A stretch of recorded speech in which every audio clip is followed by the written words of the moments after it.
Welcome back to Thy Night Plays Xenoblade Chronicles 3. On the last episode, our journey finally came to a close. Not the adventure of Xenoblade Chronicles 3, but getting to Sword March and getting to the city. This is the city. We finally made it. And on this episode, we're actually going to follow Shania. She's been patiently waiting for us to come down these stairs for a very long time. Maybe 2 days? I don't know.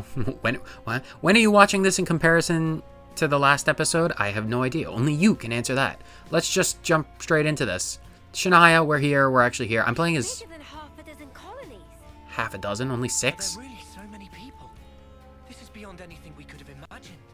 Well, I mean, yeah, but I'm pretty sure the world is full of things like that, considering, Ouroboros, Moebius. Why are you surprised at this point? You've seen so much. Ouroboros.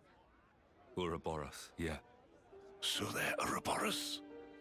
And they're from Kevas and Agnes. But they're just a bunch of kids. Watch yourselves. There could be secret spies. It's over. This place will be a war zone. They're all whispering about us. I feel we're not exactly welcome here. Uninvited guests, one might say. They're the ones who led us here. Oh, hey! Doesn't she look similar to the Moebius we fought at Colony 4? It's true.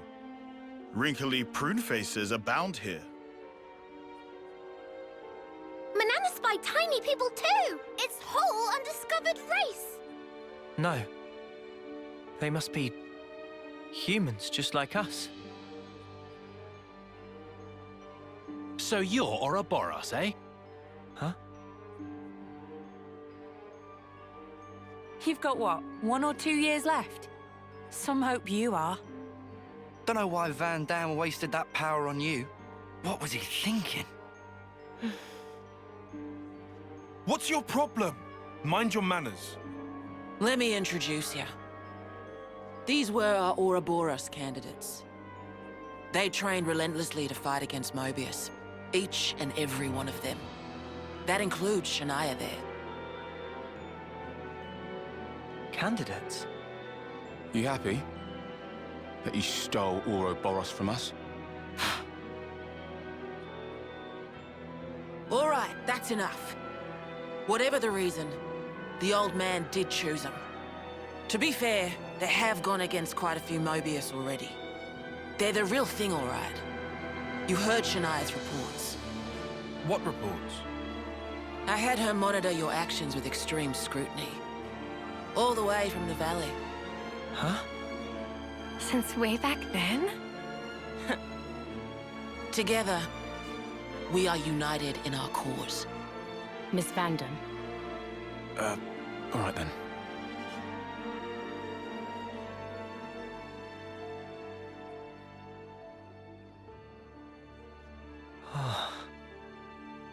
Please, it's not their fault. They're not a bad lot, really. That's easy for you to say. Well, that was awkward as all ash.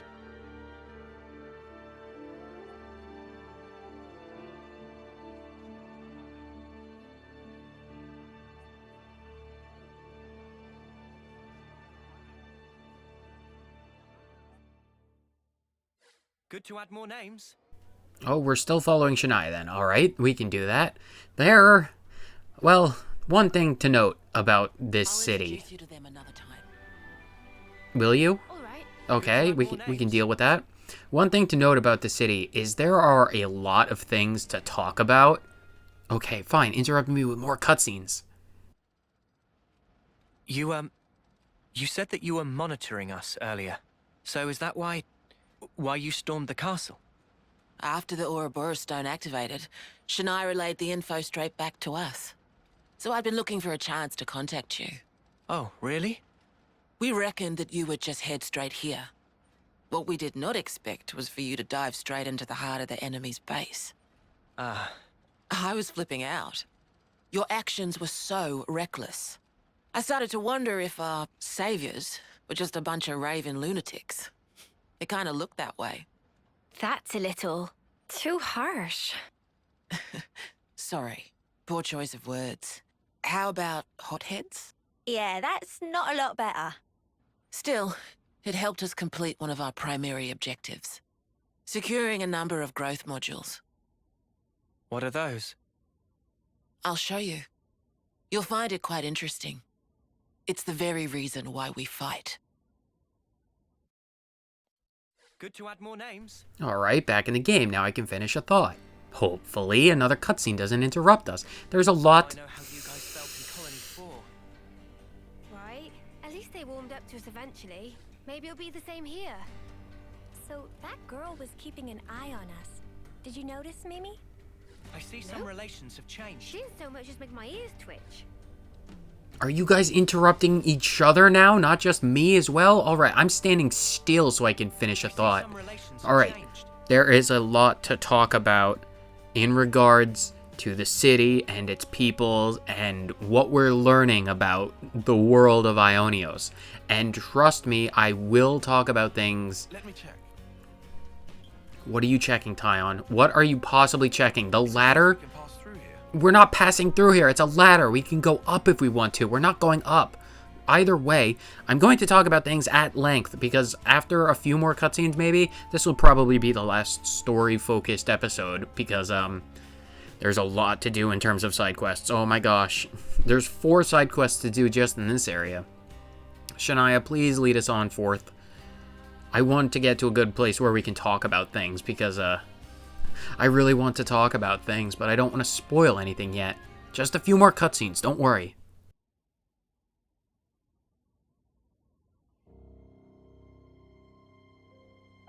We're now more or less above the Sword's Hilt Guard. Even this place was once ravaged by war. By Kevis and Agnes. Has the war really spread this far? There's even more. More husks underneath.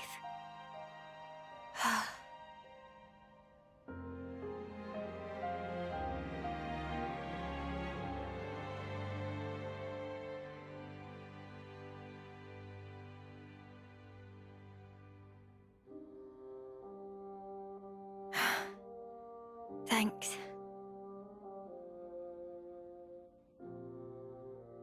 This right here is what the world is really like. Designed to keep us shackled. Keep us shackled?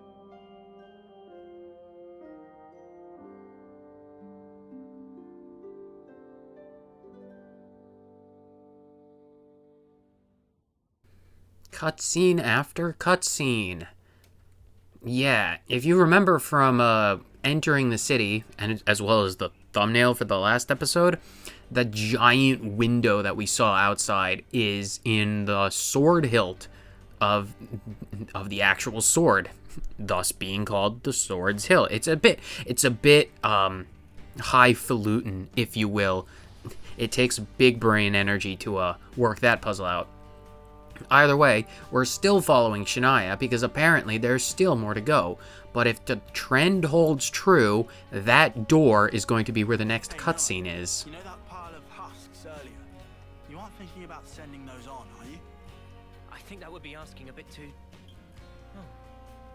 Actually... All we'd have to do is just jump down in our Ouroboros form and then start playing our flute.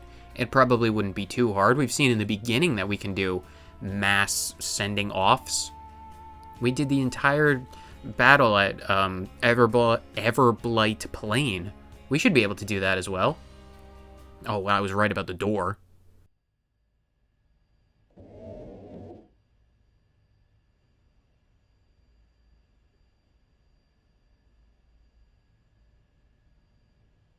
Aren't those... Cradles. Your so-called cradles are the growth modules that birthed you. You were conscripted from birth, trained to kill one another ruthlessly and steal each other's life. That life energy pours into the flame clocks, becoming the fuel that feeds Moebius. In order for Moebius to exist, they must continue to claim life energy. And these cradles right here, they're used to recycle your lives. Ethel. Yeah. You live your lives in servitude so that Moebius can exist. And even in death, there's no release. You'll just keep getting recycled. No way. There's your shackles.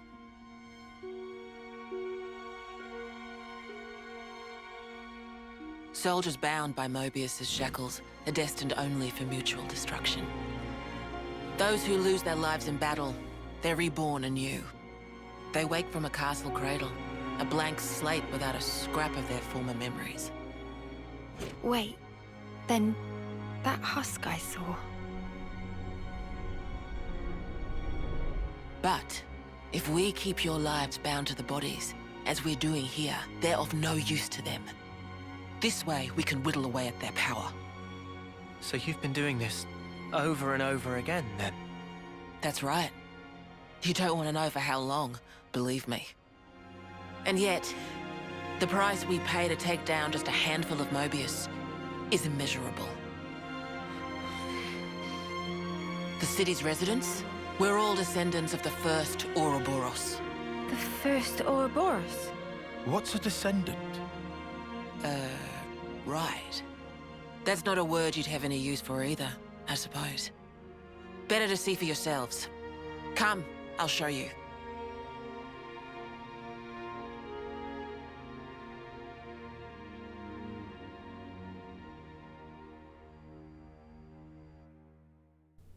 There is so much I want to talk about in this city that we're learning.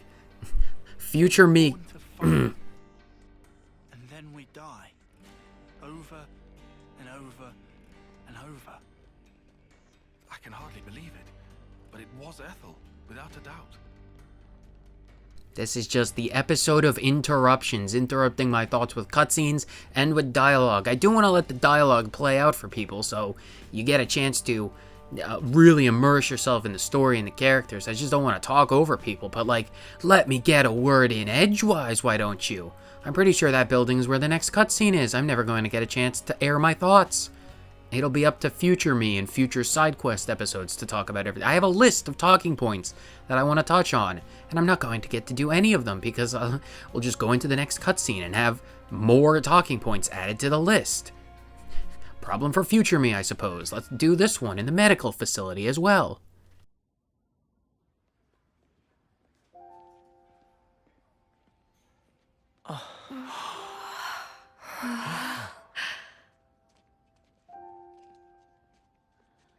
Where are we? This is a maternity ward. Maternity? Doctor, may I?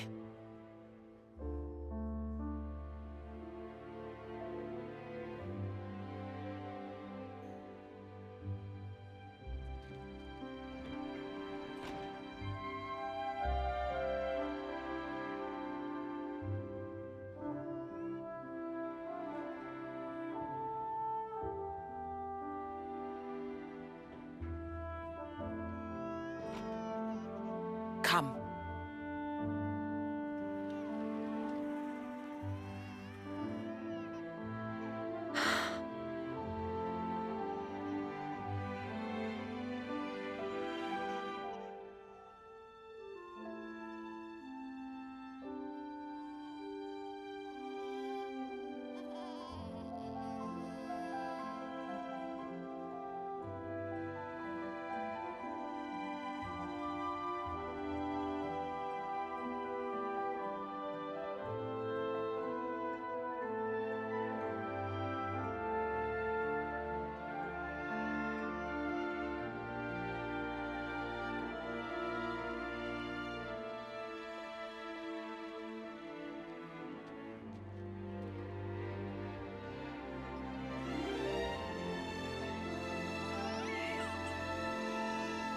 It's so small.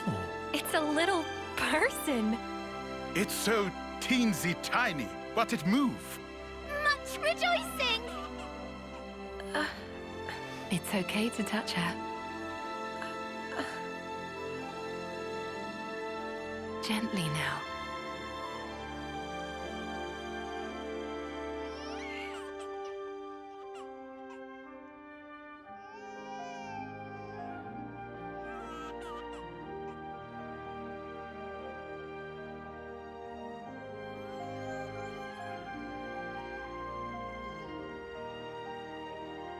She's so warm. Place one finger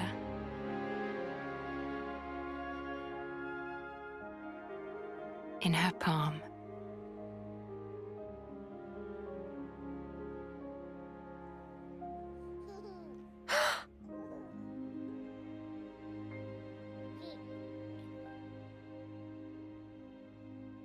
Hey, Senna! Look at this! You need to try it too! Oh.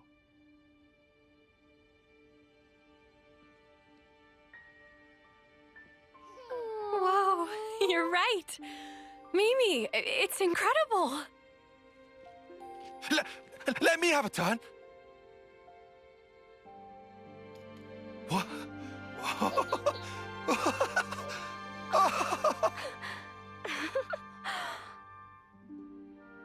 This is incredible, Senna.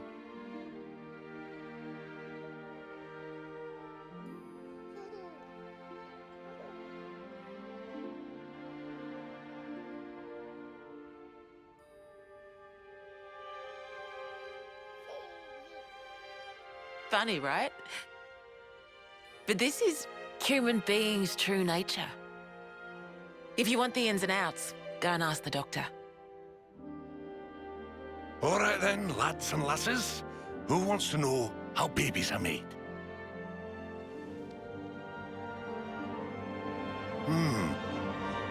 Well, you're in for a surprise. Buckle up!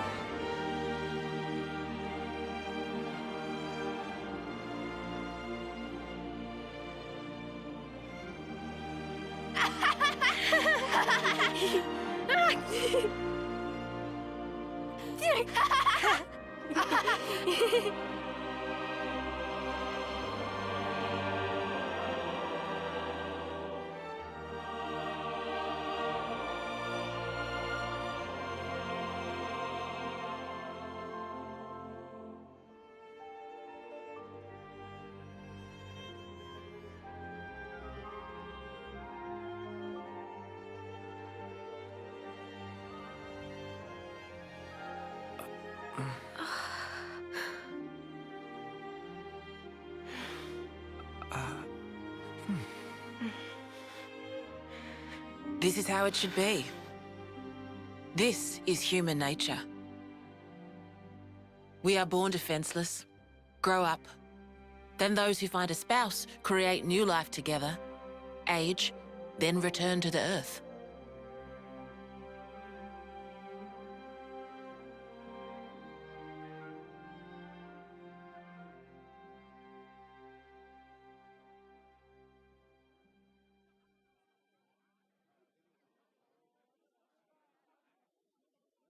Thank you. I mean it.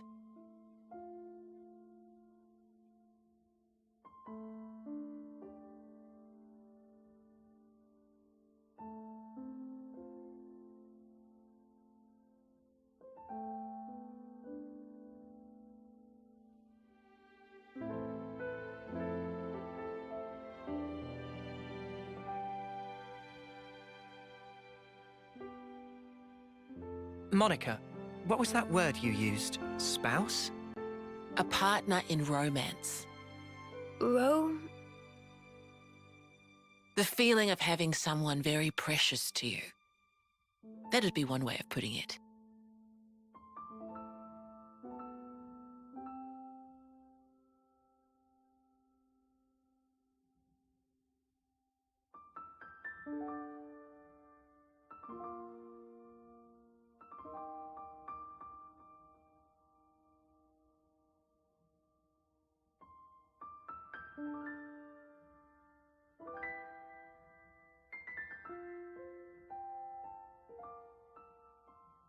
You'll understand too someday.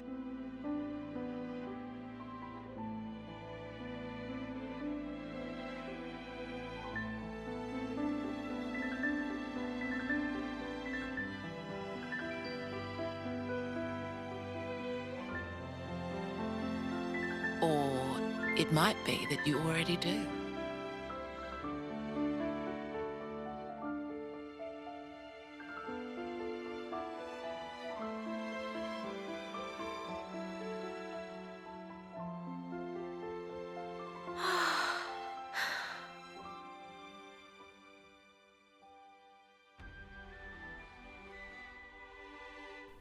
Ah, the remembrance stones.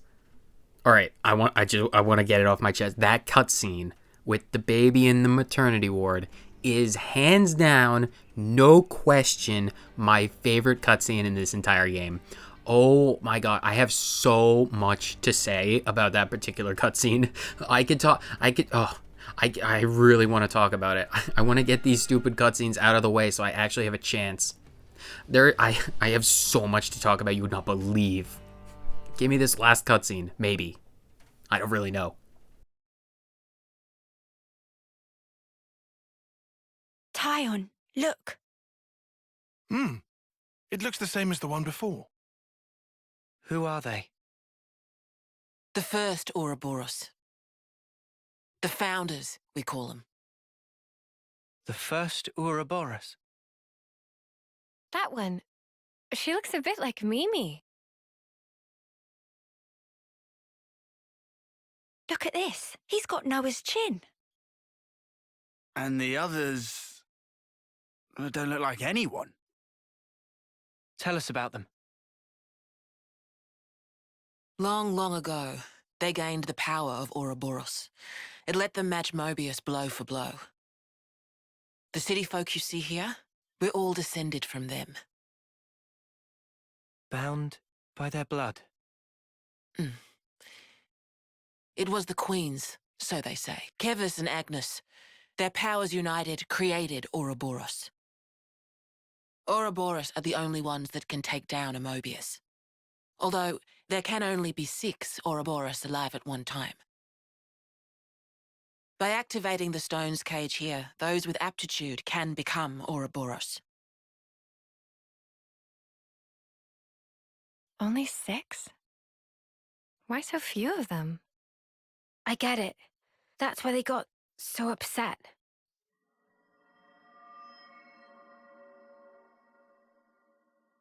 Finally clicked? There's only so many seats and stones. The one that my father was moving, it took a long time to be found. Think I'm finally getting the gist of this whole Ouroboros deal. But the queens? Not those sham figureheads in the castles. The real queens. Yes, real queens. I knew that soulless piece of clockwork junk wasn't the real deal. Does that mean our queen is false too? We're still trying to pinpoint the true queens.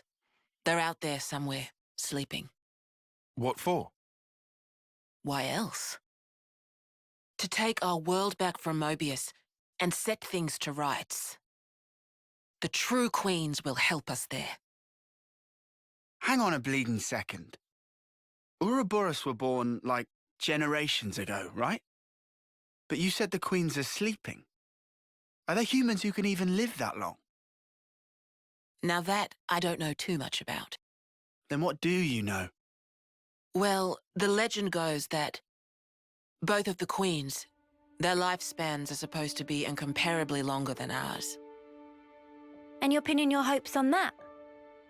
At the moment, that's about all we can do.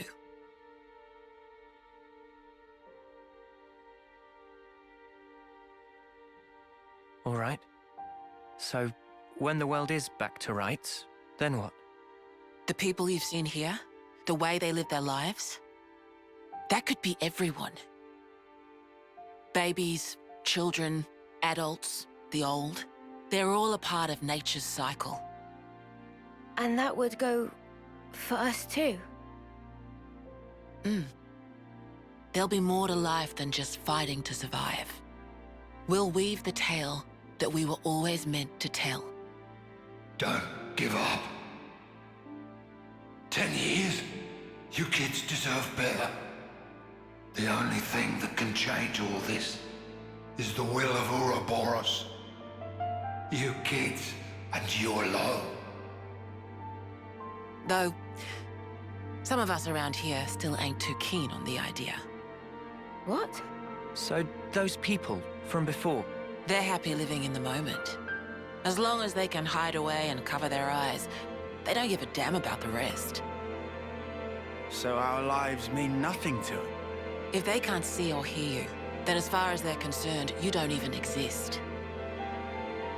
Closing their eyes to what's in front of them. A lot of folks here think that way. But that's just like Moebius. Then the only difference is whether or not they benefit directly. You catch on quick. I can see why my dad chose you guys. But the will of the Founders, it lives on in us warriors. Moebius can't reign forever. If we can continue freeing young folk like you, maybe life can get back to how it should be. That would be best for all of us. For sure. I'm with you. I think we'd have to be lunatics not to believe you, after what you've shown us. I believe it too. Seeing how you live your lives, it made me feel really envious. Feeling that warmth, part of nature's cycle. We need to protect that. I agree. It was so precious.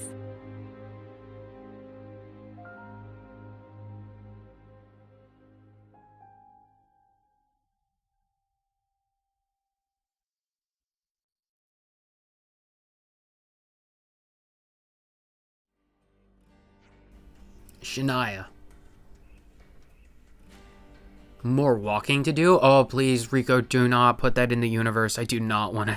I want to have a chance to sit and talk, not walk and do nonsense. How's that for a rhyme? I am incomprehensibly smart when it comes to creating rhymes off the top of my head. This is the last stretch. Oh my gosh, there's a little bit more left. Alright, fine. I can deal with the last stretch. Let's get you to the dorms. Oh, that sounds like a perfect place to, put a firm pause on the story to do side quests out the rear end. Moebius warning level. Man, we haven't seen a tutorial in a hot minute. The Keves and Agnes warning levels have combined to form a single Moebius warning level. Looks like colony relations have changed. Okay, well, apparently that's... You'd figured that would be... I need some time to process all this. Yeah. Quite a weight to carry. Absorbing all this in one go. Well, we'll have plenty of time to, digest all this information. Something tells me that area with the red flags are the dorms. Yeah, we need to put a pause on this, but the Moebius thing, you might expect that would already be maxed out, considering Ouroboros are like, you know, enemies of the world and everyone wants us dead, but what do I know? Just give me more cutscenes, why don't ya? Oh, this is stuff I can actually voice over for. Isn't that fantastic? Don't you just love hearing the dulcet tones of my voice? This is the dorm for young lost number soldiers. You can sleep here while you're in the city. You can ask the... blah blah blah blah. There it is. That's the language escaping me for the episode. You can ask that... It's gone again. It's... why do I bother? You can ask that guy about your rooms. He's standing right outside, and he will forever. Look at him raise his hands. I have the telepathic power of making people raise their hands just by looking at them. Sadly, though, there's no kitchen in the building. A lot of the single soldiers eat at the Michiba canteen. But if you want to do your own cooking, feel free to use that empty plot of land over there. Hopefully you have your own setup. Because if you don't, you're SOL. You're going to have to, unfortunately for you, Agnian and Kevesi money is no good here. Because, the rate at which we actually get tourists from Agnes and Keves is 0, so we don't actually have any way of utilizing their money in the economy. So you're going to have to find a job. Shania can help you out with that as well, because Shania is great at that kind of stuff. And then you work for your money, and then you can put the money for the food. Unless you're in the mood for, you know, eating grass, because there's no shortage of grass outside. No, Monica, we're used to... We have a Nopon. She cooks for us, so, if not, we can always eat, well, the leaves. It wouldn't be the first time. Either way, thanks for the information. We have a lot to discuss tomorrow, so get your rest. Agreed. How shall we arrange our future rendezvous? Meet me in the Lost Numbers War Room. It's the place down the lift from near the Praetorian Hill, which we passed on the way here. right before that giant hilt window. I'll let you know closer to the time. Through your irises, because we have you on watch at all times. Oh, right, before I forget. If you do end up eating the grass, here's a packet of seeds. You always want to plant new grass when you eat the old stuff, because otherwise we run out of food real quick. We have a number of vegetarians, and well, they are very fond of the grass. It's flavored, after all. They're special seeds, anti-Moebius seeds. They really make the stomach lining good for blocking radio signals. Either way, you can explore the city as you want. Is that really okay? Yeah, you are Ouroboros after all, so couldn't stop you if we wanted to. I thought you'd be pleased not to have me breathing down your necks. No, we're grateful. Your knowledge and experience and willingness to give us all of your knowledge and experience is immensely pleasing to our loot goblin brains. Either way, again, once more, with feeling, thank you for everything, Monica Vandam. Oh, and there they go. Well, well, well, well. That is the perfect place to put the entire story on pause and do some side quests. Oh my gosh, finally. But, okay. Here's your advanced warning. I'm just going to talk for a bit. I'm going to do nothing but talk about the story thus far that we know of and all of the information that we have. And I am going to just ramble on about nonsensical stuff about cutscenes that we've seen. They're probably going to cover old ground that I talk about once we hit those cutscenes, so it'll probably be a good refresher. But if you're not interested in me rambling, if you don't want to hear me talk anymore, feel free to continue on to the next episode or just leave this one. If by some miracle you're watching this, you're free to leave. I'm just going to end the episode after I'm done talking. But so for all of you guys who want to skip out, whether you watch for 30 seconds or the entire thing, thank you so much for tuning in. I'll see you guys next time. Later, for everyone who wants to listen to me ramble, I'm going to start rambling. So when we entered, we saw... I'm just going to take through the cutscenes chronologically. So back in El Feto Valley... No. In the city, once we entered, we saw those... I'm just going to run around the city. Well, here, actually, start walking. Get the... Fantastic. That's great. Put the auto walk on, and we'll just have a casual saunter through the city, take in the sights, and explore. So we saw all those kids running around at the very first opportunity when we started entering. And Riku and Manana made a comment that they're like a new species, right? The implication of that being... comment. We can't see the sky. We're indoors. The implication of Riku and Manana not knowing about kids is... Oh, I like this. I like the theme. Oh, that's great. Good talking music. The implication being that Riku and Manana have never seen children, right? Which is a fair thought to have, right? They would have, as, Agnian and Kavesi, as Colony Nopon, they wouldn't have been... The youngest they would have been exposed to is like first termers, right? And then that would be the growth cycle of people that they'd be familiar with. I find it interesting, though, that Nopon are not subject to the 10-term limit. We've never seen any, like, Nopon with those marks. You don't see any husks of Nopon. You don't see anything like that. And while there are meta reasons, extra story reasons that we could talk about that, if you're going with the narrative focus about the Nopon, right, if they're exempt from the 10-term limit, what is actually the consequences of that? Because Nopon age, right? Ricky was 40 years old. He had kids. I don't know how old Tatsu was because I haven't played Xenoblade Chronicles X in like a decade and a half. I haven't played that game in years. But Tatsu is probably old. Oh, don't go that way. There's gossip. We're not doing that right now. But even Tora. Tora was, I think, was like a teenager. But like he's still aged.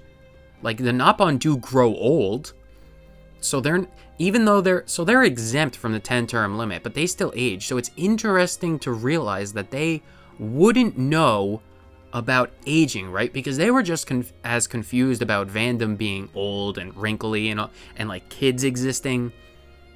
So there's that. That's something that, you know, struck me. It's like, is there something going on? Because in all of those cradles that we found in the castle, all Kevesi people, only humans, right? No Nopon. So they're absolutely exempt from all these rules. I'm just taking in the scenery. I rarely just walk around and talk, but I have thoughts, right? And it's interesting, like, not necessarily interesting, but I just think it's, you know, when all of the other Ouroboros candidates were like, oh, they're talking shit. It's like, how dare you? You're Ouroboros? It's like, how many Ouroboros have we actually killed? You dare talk? It's like, it's always just been a pet peeve of mine when they're like, oh, they're holier than thou. Talk about, like, you know, we're meant to be Ouroboros. It's like, no, we're meant to be Ouroboros because we've killed like 6 Moebius already. We killed the one outside of 4. We killed O and P outside with Ethel and Kalmaravi's place. There was that encounter. That's 3 right there. We defeated the one by Colony 11 with Ashira outside there. How many other ones am I just forgetting to comment on? And I'm like, okay, maybe fair shake. I'll give him best faith interpretation. We'll let that develop. All right, we'll put that on the back burner for right now. But I really want to talk about my favorite cutscene in the entire game. I said it when I came out of it. The cutscene in the maternity ward with the baby, hands down my favorite out of the entire game. 10 out of 10. And if you're curious about why they were dressed up in different clothes, it is entirely because the game, I'm 99% certain, is they wanted the models of, you know, Noah, Tyon, Mio, everyone else to be a specific way, because I didn't go into the event theater and re-record the scene or anything. That the game automatically changed, which is fine. I'm fine. It's not something I ever noticed before, not at least on my first playthrough, but yeah, tiny little thing to note. So if you're curious about that continuity. But on the actual topic of that cutscene itself, I really like it. I am a massive fan of storytelling, which is a massive reason why I love the Xenoblade franchise as much as I do. It's like some of my favorite games, if not my favorite game of all time. Well, Xenoblade 1 and Xenoblade 2 are in competition for the top #1 spot. But it's the reason why I like, you know, games like Red Dead Redemption 2 as much as they do, because they're well-written, story-focused games with, you know, like heavy focus on characters and character development and everything like that. They tell a great story and they tell it really well.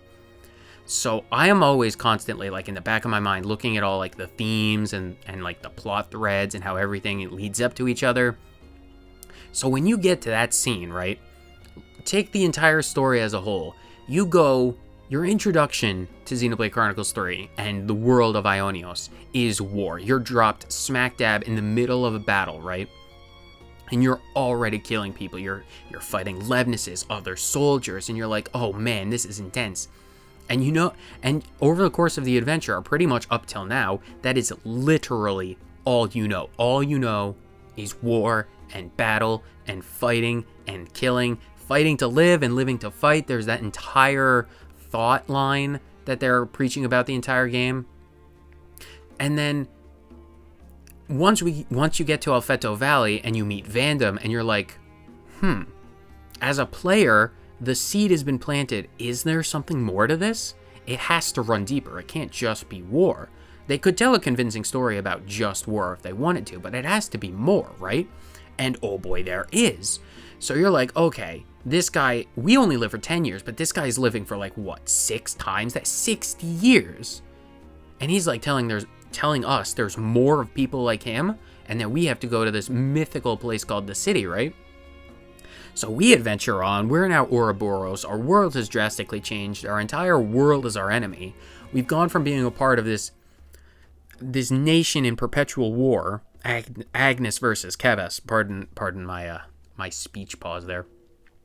But you go from endless war in either Keves attacking Agnes or Agnes attacking Keves, and then you're suddenly forced together to fight everyone. You're still in war, but now you're fighting everyone.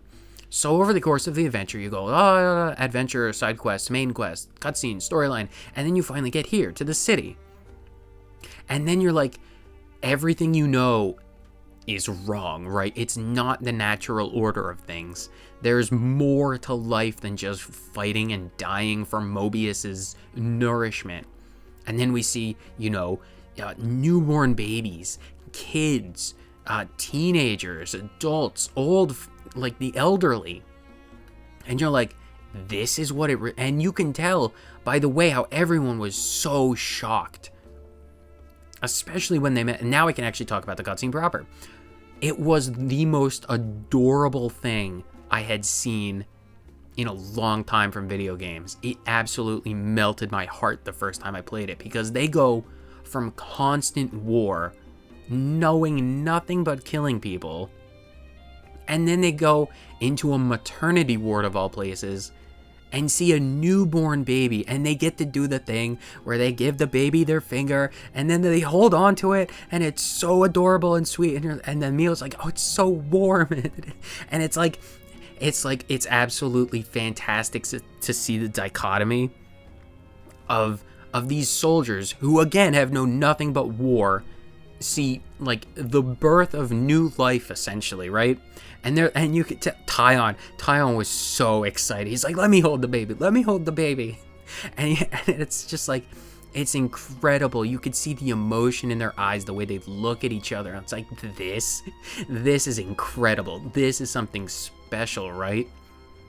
And their entire world is changed in that one instance. And I'm like, yes, this is the most narratively satisfying cutscene I have seen in years, especially in this game, up to that point at the very least. There's some good cutscenes coming up eventually and throughout the rest of the game, but that one's my favorite. It takes the cake. It takes the cake by a country mile. And it's just incredible, the theme of being constantly at war, and then seeing what the different perspective is, what life could be, and it's just like I love it so much. And it's not going to stop here. It's not going to stop with one cutscene about a baby. Now that we have now that we're at the city, all of these revelations, now we can actually talk about them. The characters are going to be able to say what they think, and then I'm going to be able to talk about what they say. I wanted to talk about this for a hot minute because I really love this game. I really like its story. It's so good. But I haven't wanted to talk too much about the actual story because it would be so spoilery. Imagine if I had just like 20 episodes ago talked about, it's like, oh yeah, the queens are fake puppets, and then we have a bunch of people in another city and they live for decades longer than us, and I'm like, okay, that's a lot of spoilers. I don't want to talk about that right now, so I have to restrain myself to talk about that right now when we actually get that knowledge. But man, I really like it. And then we move down here to their founders, and we get a little bit more knowledge about the founders. Not a lot. I suppose I should talk about this. I'm recording this particular episode April 28th of the year 2023. So it's been a few days since the release of the DLC Wave 4 Futures Redeemed, I'm pretty sure it's called. I haven't done anything with it. I haven't opened it. I know nothing about that. So anything to do potentially with the I have no idea whether or not the story is about the founders or not. But if it is, I know nothing about it, so I can't commentate as if I know, because I don't.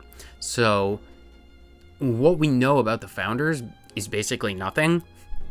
From the perspective of only playing through the main story of Xenoblade 3, not necessarily Futures Redeemed or whatever it's called. I don't actually know 100%. But I'm going to keep myself completely blind to Futures Redeemed until I play it for the first time for this playthrough after I beat the game, which is going to be probably a long time from now. I have no idea when I'm actually going to get to that stupid DLC, but it will be a blind playthrough of it for this Let's Play after I'm done with the main story. Probably years away. I have no idea. Months at the absolute least. But it's interesting to notice, we've been talking for an entire day and night. That's how it's done. Noah's chin. Is this guy related to Noah? I have no idea. Probably, maybe. Don't spoil it if you know, for my sake as well as any viewer's sake who may or may not have seen it. Oh, pardon me. Either way, I've talked a lot. Rare do I get the chance to actually just talk about my thoughts because I really don't want to spoil anything, so I hope I've conveyed somewhat interesting thoughts about all of this knowledge. I'm sure there will absolutely be more opportunities to talk about a lot more different things. Like the engines down there. Look at those engines. They're glowing red hot. Incredible. Either way, that was our introduction to the city. A lot of revelations about the status of the world and all of, humanity's true nature. Lots of stuff to talk about. On the next episode, and probably for several episodes after that, side quests, talking to people. Is there stuff in Etia? Look at that. There's a side quest that's in Colony Lambda, or not Lambda. Omega? Alpha? Bravo? I don't remember. Gamma. Right, Colony Gamma. So there's one in Colony Gamma. Is there one? There's probably one in 30 and 4. There's one in 30. Or there's one in 4. I think we can finally start and tackle that one that we haven't done. It doesn't look like there's any in 30, but who knows? Anything else? Pentalus? There's probably cutscenes. Where else? There's no cutscenes in Tau, which is interesting. Or in Lambda, but there are probably almost certainly. There's one down in Mac the Wildwood we'll probably take care of. Is there one in Colony 11? There actually is, because we have that talking point, the discussion topic in Cirrus Hovering Reef, so there's that. And nothing in Cadencia? Well, where actually... Yeah, there's these 4. I have no idea when we're actually going to get those, but there are those. So they're gonna have to deal with that. There's a lot of cutscenes to do. Based on what we've seen, maybe 3 to 4, might be more, might be less.